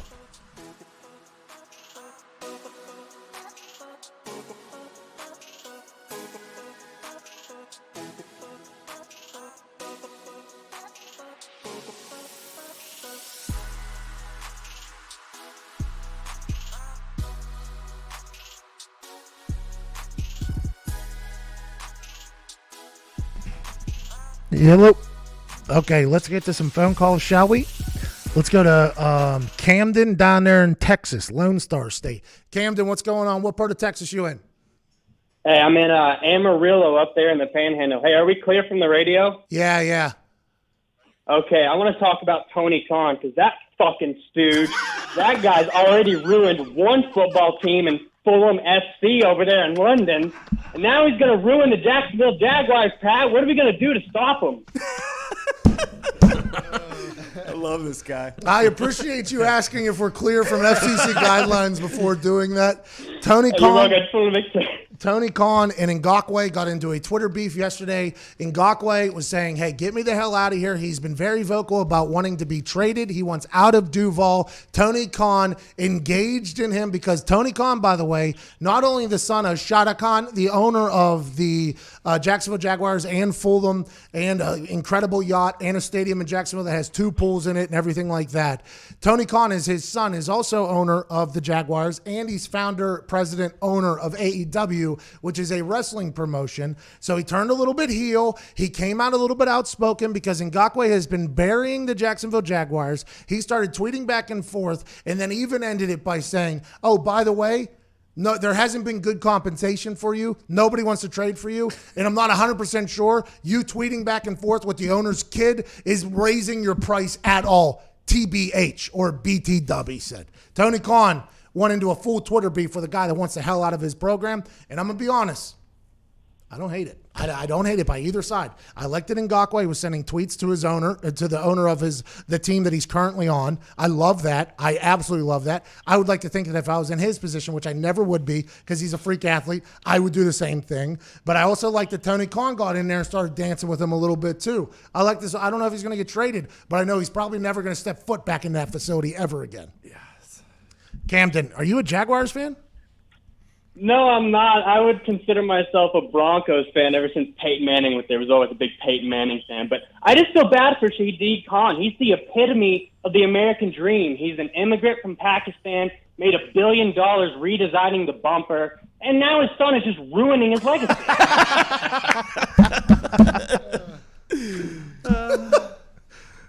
Camden with a good call. Yeah, it was a great call. Amarillo. He even asks, are we currently being ruled by the FCC? No. Okay. Hey, Zito, what the hell are you doing over there? What are you doing right now? I mean, I see Zito just Try to tell him to turn off his portrait mode lock. So Oh. we have a horizontal. Oh, Carson Palmer. But I can't talk to him. I guess I'm talking to him now. So feel free to unlock your phone. Turn the volume up there. Hey, Carson, how you doing? How did you get to that screen? I can't get to Oh, that. Carson, this is a bad Do it look. again. Carson, I need this, a You're going to step by lower step. the Okay. top down. this is a bad look for you, Carson. I'm sorry. I'm There it is. IT challenged. No, you're Boom. good. This is I've potentially been what- wondering for weeks how to get that. You see? Easy. I only need to be told something 7 times. Hey, we're back in like a minute. I'm going to go pee real quick. Can you hang out? I'm ready. I'll stay ready. Do you know what I'm going to ask you about? Are you nervous about any questions I could potentially bring up or no? I'm always nervous about every question that you could potentially bring up. So yes. I got some good ones. I was thinking last night whenever I heard you're on, I was like, you know what? I'm going to catch Carson Palmer in some bad. You always do. Yeah. That's what I'm known for, by the way. I've already had 3 cups of coffee, so I'm on my game right now. I'll tell you that. I'm so proud of you. Challenging you. All right, I'm coming. I'm coming with the heat, by the way. Bring it. Go ahead and go sit down in the potty and go pee-pee and then come back.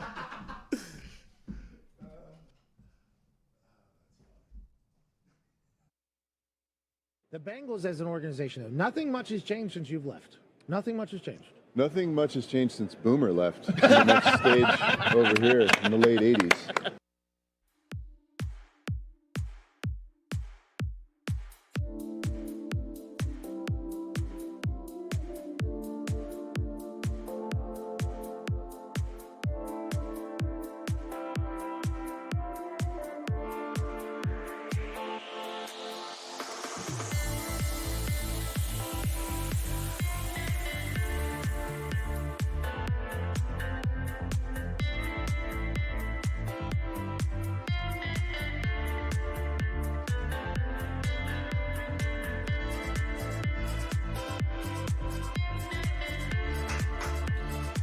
With all the uncertainty in the world, feeling safe and at home has never been more important. It's why I want to talk to you about Simply Safe Home Security. Okay. Oh, yeah. Yeah. Oh, yeah. Oh, yeah. Oh, yeah. They're longtime friends of Show Name, and for good reasons. Simply Safe has made it easy to finally get comprehensive protection for your home. There's no technicians or salesperson that needs to come and disrupt your house. Good work, Fox. You don't need to pay any outrageous monthly fees or sign a 2-year contract. Can we sell anything else back there, Fox? What do you mean? No, go ahead, Zito. I'm talking to Fox. He's distracted. You just order online, set up yourself in an hour, under an hour, and your home is protected 24/7 with emergency dispatch for break-ins, fire, and more. We should put that on Etsy. There we go, Fox. That a boy, Fox. Offer just 50 cents a day. I'm going to call the action real quick. Please do, Zito. You've been crushing this ad read. Thank you, means a lot. Right now, when you head to simplysafepet.com, my listeners will get free shipping and a 60-day risk-free trial. That's simplysafepet.com to make sure they know that our show sent you. From Simply Safe and all of us here wish you safety and good health. Attaboy, Zito! He struggled through that one. Zito quit on it. Zito quit on it. Simply Safe is awesome. You should check it out. Joining us now is a man who won a Heisman. He was a first-round draft pick, obviously first pick of the draft. We will talk about that in about 3 seconds. All-Pro, a man who is an absolute legend, Carson Palmer. Hey, boy, Carson! Good morning. iPhone enthusiast Carson Palmer joining us now from his bedroom, it looks like. Office, but yeah, Where's the office? California? California. Lots of work gets done in here. Let me tell you, lots of work. I see that. A lot of pictures in the back there, not a lot of books. You're more of a see, not a read guy. I respect it.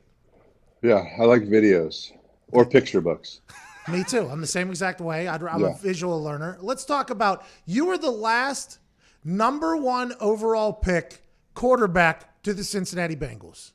Your brother is currently training, or had been training, Joe Burrow. Everybody talked about the Peyton Manning conversation with Joe Burrow earlier this week. You reach out to him. I would assume that you've had conversations with Joe Burrow as well about what he might expect his rookie year. How have those conversations gone, and what are some things you've told him? Really, we hadn't gotten that far into the rookie year. We really, our discussions were really about the upcoming draft, your personal workouts, all the meetings you're going to sit in with GMs, the combine, and the pre-draft process. So really haven't spent any time talking about what to expect once the season gets here. Really just what to expect as he's been going through all these steps in the process of leading up to the draft. You had a remarkable career, both in college and in the NFL. Watching you whenever you were with the Cardinals was so much fun for me because I had a lot of friends on that team. And then the stories I heard about how you were running, not meetings, practices, you were like one of those guys. I mean, you were literally one of those guys. Whenever you look at Joe Burrow, what makes you think that he'll be a guy that'll be able to elevate a franchise? What makes you think that he'll be able to transcend college football and become an NFL stud? Well, the first thing that you have to look at is the film, and I know it's only 1 year, and that definitely is a little bit worrisome. There's 1 year of worth of film, but it's really, really, really good film. Great. I mean, you look at from playing at some of these smaller schools to playing against schools in the SEC, and then the last 2 games in the BCS championship. I mean, he was playing lights out. He didn't miss a throw. He didn't miss a read. So, you know, the scale size is very small. It's 15, 14, 12 games, whatever it was that he played in. So the sample size is extremely small. But when you go back and look at it, and it's not that he didn't have any bad plays. He had some bad plays, but it's how he responded to those bad plays and what he did after those plays or those series that he had in games. And then you look at just the Alabama game, the Clemson game, you go on and on and on. The film speaks for itself. It jumps out at you. He is so accurate and threw so many difficult balls in difficult circumstances. And he did it over and over and over again that it jumped out at me enough to go, man, this guy's, here's the #1 pick or the first quarterback off the board. You weren't the only one. Everybody started suggesting that immediately upon the college football season ending. I mean, what he did against that Clemson defense, that it was riddled with all-stars and they were disguising coverages, and he struggled with it early, and then he was able to kind of process it and move through, let alone the rib shot that he took in the middle of the national championship and still had an incredible game, came back. Everybody was like, okay, this guy is going to be the first pick of the draft. And then, as what we do, people that have to speak about sports every single day for a certain amount of hours, there's always situations and stories and a bunch of BS that basically gets brought up. And your name was closely associated with Joe Burrow because your brother Jordan was training him, right? He's an Ohio kid, seems like a home run for the franchise, and a narrative started getting spun that Joe Burrow, if drafted to the Bengals, would say no because he's training with Carson Palmer's brother. Carson left the Cincinnati Bengals. He didn't want to play there. Was there any validity to you or anybody ever saying that to Joe Burrow? Zero. None. I thought so. Makes sense. I'm a wide open book when I talk to guys coming out in the draft every year. I'm a wide open book. I'll give you my experiences, but and I'll tell you what I went through, but I would never project on another player that you should do this or you should do that. I mean, you know, Joe's an Ohio kid. He grew up a Bengals fan. He gets to go home. You know, you played in the league, how special that opportunity is to go and play for your hometown team where the guys in your high school football team grew up rooting for that professional team, or your grandma did when you were going over her house for Sunday dinners growing up. She was watching that local NFL team. So that's his local hometown team. I get why he's excited about the opportunity and looking forward to it and going there. I mean, that's most guys' dream is to play for their childhood team. So, you know, aside from the fact that the organization has struggled mightily for forever. that's his team. I mean, that's his childhood. He grew up on Sunday mornings getting up and watching the game. So it's a special situation for him and a chance to go home and be in front of his family. Did you hate the fact that the only negative that was really surrounding Joe Burrow there for like a few weeks was he was potentially going to pull an Eli Manning and pull a John Elway strictly because you were potentially in his camp? Did you hate that you were maybe being a little bit of a negative distraction about the whole conversation? Or is it all big? Do you not care? Yeah, do you not care because it's fake? I guess I'm kind of oblivious to what's going on in the outside world. I didn't follow it enough to know exactly, what my name was, that my name was being brought into the conversation. I know I've been critical of the organization for years, and I have my reasons for that. But, for somebody to think, here's the other thing that makes Joe great. Joe is extremely mature and extremely bright, and it doesn't give him the credit he deserves to think that, well, some old washed up quarterback came in and told him not to go there, so he's not going to go there. That's just not the truth. And quite frankly, the reason Joe's in this position to be the number one pick in the draft is because he is extremely mature. He has made great decisions. He is very, very, very, very bright. So that's not giving him his due, thinking that he's just going to listen to one guy come in. He's gone in. He's watched this offseason. There's no doubt in my mind. He sat there and go, man, the Bengals are making moves in free agency. We've never seen them do that. What they did this offseason. So he's probably looking at this going, maybe they're changing. Maybe they're adapting. Maybe they're coming of age in 2020, and picking up their scouting department and picking up all these things and improving their organization. Because I'm sure he's sitting back looking at a team he's going to go to, drafted number one, that won less than 5 games, and going, man, they made some splashes in free agency. That's just something you typically don't see from that organization. So maybe changes have been made, and maybe I look at him in this situation going, man, you got AJ Green back. I know it's only on 1 year.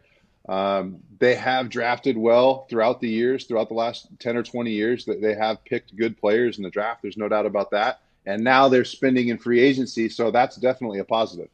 I didn't love that your name was getting tied into it, by the way. I appreciate that, man. I appreciate that. Well, I've heard good things about you, and I'm like, I don't know if Carson Palmer is just coming in here as a witch, basically trying to ruin the Cincinnati Bengals. I didn't think that was accurate. Let's pivot a little bit to another quarterback coming out. You're a guy, obviously, they changed the rule because of an injury that you had. Somebody came in a little bit low, obviously took out your leg. I mean, a little bit rude of that, and they changed the whole hit zone thing. Tua is being plagued now with bad PR about the injuries. Now, granted, whether that's real or not, nobody knows, because nobody has an inside track on what the hell is going to happen this draft. But if you're looking at Tua, are you a guy that says, you know what, he's talented enough to make it in this league, you can understand the health issues, but you're going to take a shot on him because he could be a difference maker? Or are the injury issues something that people should really be worried about? The injury thing really worries me. I'm of the book, coming from the background where the greatest ability of a quarterback is his durability. And I think that rings true. It's real. It's a concern. I mean, you look at, when you watch Tua's film, it's there's so much to love. He's a great athlete. He's a great competitor. He's done it, at the highest level. He came in, think back to that national championship he came in and played the second half in. I mean, what an amazing – it takes a certain type of mentality to be able to go in and perform at that level when you've been the backup quarterback the whole year and you've gotten limited reps, but you go in and you bring your team back and win a national championship. I mean, there is so much to love, but there's enough to dislike and enough to be really concerned with on the injury front. I agree. I mean, he's standing behind – a first-round pick at right tackle, a second or third-round pick at every other position up in front of him. He's had great interior offensive line play. He's had great tackle play on the outside. He's got 2 first-round picks at receiver. So it is hard to gauge him, and it is hard to judge him. There is so much NFL talent around him. But the thing that keeps happening is these injuries, and it's for real. It would definitely worry me. The hip thing, what jumps out at me is when it's a catastrophic injury, or it's an injury you just don't hear much of. or we don't have much data on. I remember that being the case with the Tommy John injuries with quarterbacks. Right? It worries me. I went through it myself. I tore my UCL, that inside ligament. When you have an injury that you don't typically see, like this hip injury he had in college, there is definitely some room for concern. They started putting that like Avatar knee brace on you. You started wearing it. The Dawn Joy? Yeah, but he had like the triple XL, the Dawn Joy that came out from like, it was like mid shin all the way up to groin there for your Dawn Joy. Smart, by the way, smart. I should have put one on both legs. I'd have been a cool stat. The only quarterback to wear double knee braces. Could you imagine you getting loose on a scamper too, like Forrest Gump? Things breaking off of your legs. That would be absolutely incredible. Diggs has a question for you. Carson, you were a Pro Bowl veteran quarterback that got thrown into a Bruce Arians system. How do you think Tom is going to handle that same system in his first year in Tampa Bay? I love the alignment of those two minds. I mean, Brady's mind and Bruce's mind, and you know Bruce's mind, Pat, well. You were there with him in Indy, and just innovative, great game planner, a great guy to sit with on a Monday, Tuesday, Wednesday at some point and sit down for 30 minutes, getting as he's digested that upcoming opponent that you're playing on Sunday. And if you can just sit with him for 10, 15 minutes, and maybe with Brady it's 3 or 4 minutes, and Brady can pick up 2 or 3 things from Bruce's eyes and his knowledge of watching film and preparing, I think those two guys together are going to be great. And I have a difficult time seeing Brady come in and just completely learning that offense and not bringing with him from New England some of his favorite plays or the best concepts that he really liked. So I think you mesh those two guys' minds together with Brady's ability to play, Bruce's ability to game plan and get ready for an upcoming opponent. I really like the match. I think it's a great match. Bruce, everybody knows that Bruce's offense is run off of the quarterback taking shots, though. And some guys, like for instance, Tom Brady doesn't turn the ball over much. Now, granted, his last throw as a Patriot was a pick six, so that's kind of a debunking of a theory. Oh, you threw that out there. Come on. That was an anomaly. That was weird. It's the end of the game. Dump it. I didn't say it. Sorry, we're going to dump that, so we got to wait 6 seconds. Okay, that's gone. Nobody heard that, but he did. I mean, it did happen. But he doesn't turn the ball over. He's very conservative almost. And in turn, a lot of people have said, oh, he can't throw the deep ball anymore because they didn't have the same weapons. He can't do this because he's super conservative. He's a game manager, which some people say is a bad thing, but you want your quarterback to be a game manager. Do you think Bruce Arians is going to try to get Tom to kind of loosen up a little bit more? Is that kind of quarterback that he wants in there? Is like, hey, even though he might not look up, let's take a shot. It's worse than what worse could happen. Did he ever have those conversations with you, or were you always a guy that was going to go for it? I was always going to go for it. I was not a game manager. I was always trying to throw the ball over your head and score quickly. But as far as Bruce and Brady, Bruce is very, very smart. Bruce is very, very intellectual human being, and so he's not trying to change Brady's mentality. He's not trying to change his footwork. He's not trying to change the mechanics. He's not trying to change anything. He's letting Brady come in and be Tom Brady. 6-time Super Bowl champion. And the one thing I think that will change a bit is Bruce wants to be in a 5 wide out set. He wants to be an empty backfield and let 5 guys run down the field and run their routes and run their concepts. Brady, when you look back to like 2009 to 2015, Brady loved being in empty sets. He sat at the line of scrimmage. He did a dummy cadence to get the defense to show and then redirect the protection to make sure he was blocked up and then finding his mismatch from there. I think you're going to see a lot less of that style of play in Tampa than we did last year with Jameis Winston or than you did 5 years previous in Arizona when I was there. We were in a ton of empty. We were in empty half the game. It seems like last year Tampa Bay was in empty. I just don't see Brady wanting to do that as much, being older. The less guys you have to block, the more often you're going to get hit. Stats to show. Simplify it. Yeah, stats show. So if you're in empty formations from an offensive standpoint for 50% of the game, that's a lot of little shots. And they're not sacks necessarily, but when you only have 5 guys blocking 4 or 5 pass rushers, somebody's going to get free at some point. There's going to be hits taken. And you look back at myself, you look back at Ben Roethlisberger and Bruce Arians' Pittsburgh days, you look back at Andrew Luck and your year together in Indy. Ben was built to sit in the pocket and take hits. Andrew is a monster. You know that. Andrew was a monster back in the pocket. I was 245 pounds. I would say that was my game. Big body now, but that was my game. I would sit back in the pocket, and I wasn't going to take off and run 4-4 around the corner and score. And with my legs, I would sit in the pocket and take hits and throw the ball. Brady's 42 years old. We're just not. He's not going to let himself take those kind of hits. Bruce surely does not want to see him sitting in the pocket taking those kind of hits. So I think the difference in this offense than the previous years of Bruce's offense is I think you're going to see a lot less 5-man protection, a lot less 5 wide receiver sets, just because Brady just doesn't need to be sitting back there taking those hits. Last thing before we let you go, can't thank you enough for your time. You look amazing, by the way. I just want to let you know the hair. The hair is flowing. Thank you. You're a skinny 255. I haven't had a haircut. I mean, I'm still in my pajamas. The office looks good, though. I mean, you look great. The office looks good. Hey, if you were Tom Brady and you got kicked out of a park in Tampa Bay, would that discourage you a little bit because the city doesn't want to win?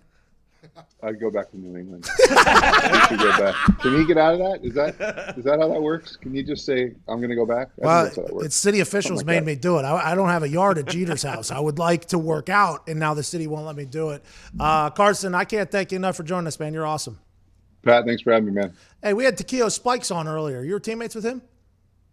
No, I missed him by 1 year. He went to Buffalo right when I got to Cincy. Dude, his neck. I know. Still like that. He could still play. There's no doubt about it. He could still play. I asked him how he does his neck, and he said, the game is sold, not told. And then just moved on. Great line. It was one of the best lines I've ever heard. Ladies and gentlemen, All-Pro, Heisman winner, stud, in his pajamas, Carson Palmer. Thank you, Carson. Thank you. Appreciate you, buddy. Carson's, by the way, very good quarterback right there. Yeah. I used to hear stories not only from AQ and other coaches that were down there in Arizona. He had it like Peyton. Like he was like the command of the entire thing. It was, and you listen to Jordan talk about him. Carson was like the prototype of a quarterback, basically. That knee injury that the Steelers did to him, though, still, I mean, to this day. The year he won the Heisman, USC played Iowa in the Orange Bowl. Iowa ran the opening kick back, and then USC scored 45 unanswered. Just beat the piss out of it. It's time for the Granger story of the week. We alluded to it there with Carson Palmer. Tom Brady got kicked out of a Tampa Bay park when he was trying to get better all by himself. Is the city of Tampa Bay ready for the Buccaneers to be great again? Is the city of Tampa Bay ready for a work ethic that in the middle of a pandemic in a quarantine is going to go out in the middle of a park and sling some rocks at some bushes and trees? Is the city of Tampa Bay ready for Tampa Tommy? That is TBD, BT dub, TBH. Granger, for all the ones who get it done, there's Granger, offering supplies and solutions for every industry, plus over 250 local branches and specialists available 24/7 to help you solve any challenge. Call clickgranger.com or just stop by. Shout out to Granger. Shout out to Granger. Great people. We have anywhere from 1 minute to 6 minutes left on this show. Don't know how the timing is. We might as well try to sneak in by the way, highest concurrent view count for Carson Palmer in our show's history. Let's go! It's up there. Yeah, 12-8. We're almost at 13 there whenever I was trying to – I didn't know what was really going to move the needle over there, so I just tried my best. I was like, Joe Burrow, did you say anything? Let's go to Nicholas in New York. Nicholas, what's going on, pal? Hey, what's up, man? How are you? Not too shabby. I mean, our show's at its biggest moment it's ever been, so let's make it a good call. Okay, Nicholas, no pressure, but a lot of pressure. Let's figure it out. Hung up on him. I didn't mean to. I didn't mean to. Nicholas, that's on me. I didn't mean my thumb was hovering. My thumb was hovering, and normally it doesn't even work. Nicholas did not deserve that. Shout out to Nicholas. What was this topic? Dolphins in the draft. They are potentially going to be moving. So that is what Nicholas was going to say. Nicholas, I'll tell you what, never heard anything said better than what Nicholas said. Yeah, genius. 3 draft picks, they're going to move. This thing, sometimes it hangs up. I try to hang up on something. Finicky. It doesn't. Yeah. It is fickle. It is very fickle, this thing. It's very fickle. Is that what you meant? No, finicky, I believe, is a word as well. So is fickle. I mean, look at us. We did geometry today. We did English today. We did quarterback breakdown today. We did neck breakdown today. We talked about Jerome Bettis. I mean, this is potentially our best show we've ever had, and we weren't even on radio for the first hour. Yeah. I mean, that is something that you really need to talk about. geography. Jim Kong is allegedly in grave danger out in North Korea, depending on who you want to believe. He's either dead or almost dead or completely healthy. Remember, this is the same man that reports came out that he shot an 18 in a full round of golf. This is the same man that rolled a 300 his first time bowling. This is the same man who has fired missiles into the Sea of Japan on a very regular basis for the last 10 years and has not hit a single soul other than all the fishies in the Sea of Japan. We have no idea if he's dead or not, but Kim Jong-un is definitely in an interesting situation over there in North Korea. That might have got us kicked off the internet right there. By the way. The Last Dance averaged 6.1 million viewers. Congratulations to ESPN. The idea of moving it up during the quarantine while people were locked in their houses, it was supposed to not debut until June, I think. Yep. Move that up to April. I think they're going to do 2 per each week. I think it's a brilliant idea, and I would assume they are very thankful for this, especially with the lack of sports and live coverage. The Jordan Last Dance documentary is absolutely slaughtering for ESPN, and I'll tell you why. It's a great product. That thing on Sunday night, I watch every documentary, basically. I'm a big documentary watcher. I don't watch a lot of other stuff. The way they weave the story and the timeline and the incredible in-depth and the access that they had. This thing is set up for magic. It's set up for success. 6.1 million. I assume that number's only going to go up as the weeks go on, as people like us continue to talk about it. I feel like I would say if it was trash, it's not. It's exciting to learn about Jordan and that team because I didn't know anything about him growing up in Pittsburgh. And I would assume their sponsors at ESPN also very happy. Thank God. I would guess the first 2 episodes, too, are probably like the worst by comparison of the rest of the series. Only one F word and one SHIT word. And that was in the second hour, correct? Yeah, it was in the second hour, which is after 10 o'clock. I would assume the swearing is going to pick up, too, as they get into the Pistons and other things. More of the locker room footage. Can't wait to watch it. Postponing the Olympics cost anywhere from $2 to $6 billion. Now, that is quite a jump. It costs us anywhere from $2 to $6 billion. Who knows? We're back tomorrow. Also at 1 o'clock, McAfee and Hawk Sports Talk. You're the best. This has been the Pat McAfee Show.